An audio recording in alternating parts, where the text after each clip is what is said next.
Hi hello guys, ನೆನ್ನೆ ಅಂತೂ ದೇವನಹಳ್ಳಿ ಹೊಸಕೋಟೆ ಈ ಕಡೆ ಸುಮಾರು ಏರಿಯಾ ಕಡೆ ಅಂತೂ ಮಳೆ ಹೊಡಿತು ಅಂದರೆ ಹಂಗಿಂಗೆ ಹೊಡಿಲಿಲ್ಲ ಗುರು. ರೋಡೇ ಕಾಣಿಸ್ತಾ ಇರಲಿಲ್ಲ, ಆ ಥರ ಮಳೆ. ಫುಲ್ ಕತ್ಲು, ಶೀಟ್ ಪ್ಲೇಟ್ ಬೇರೆ ಜಾಸ್ತಿ ಇಲ್ಲ. ನಾನು ದೇವನಹಳ್ಳಿಯಿಂದ ಹೊಸಕೋಟೆ ರೂಟ್ ಹೋಗ್ತಾ ಇದ್ದೆ. ಎಷ್ಟು ಮಳೆ ಅಂದರೆ ಆ ರೂಟಲ್ಲಿ ಗಾಳಿನೂ ಜಾಸ್ತಿ. ಗಾಡಿನ ಹೆಂಗೆ ಶೇಕ್ ಮಾಡೋದು ಗುರು. ರೋಡು ಸರಿಯಾಗಿ ಕಾಣ್ತಾ ಇಲ್ಲ, ಬೀದಿ ಲೈಟ್ಗಳು ಬೇರೆ ಇಲ್ಲ, ಫುಲ್ ಕತ್ಲು.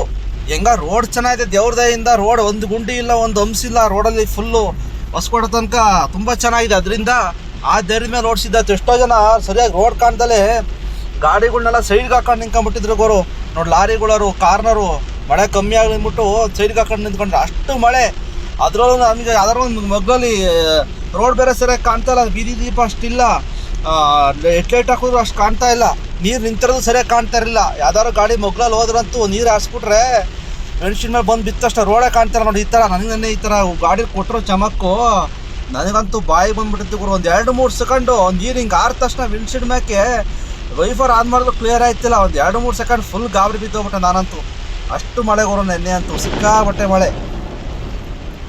ರೋಡೇ ಕಾಣ್ತಾ ಇಲ್ಲ, ಅಷ್ಟು ಮಳೆ. ಯಪ್ಪ, ಏನು ಕಂಟಿನ್ಯೂಸ್ ಬರ್ತಾನೆ ಇತ್ತು, ಕಮ್ಮಿನೇ ಆಗ್ತಾ ಇರಲಿಲ್ಲ. ಸಿಕ್ಕಾಬಟ್ಟೆ ಮಳೆ ನೆನ್ನೆ ಅಂತೂ. ನಿಮ್ಮ ಏರಿಯಾದಲ್ಲೂ ಹಂಗೆ ನೀವೇನಾದ್ರು ತಗೊಳಕೊಂಡಿದ್ರೆ ಮಳೆಲೆ ಯಾವ ಥರ ತಗೊಳಕೊಂಡಿದ್ರಿ, ಏನು ಕತೆ ಕಮೆಂಟ್ ಮಾಡಿ.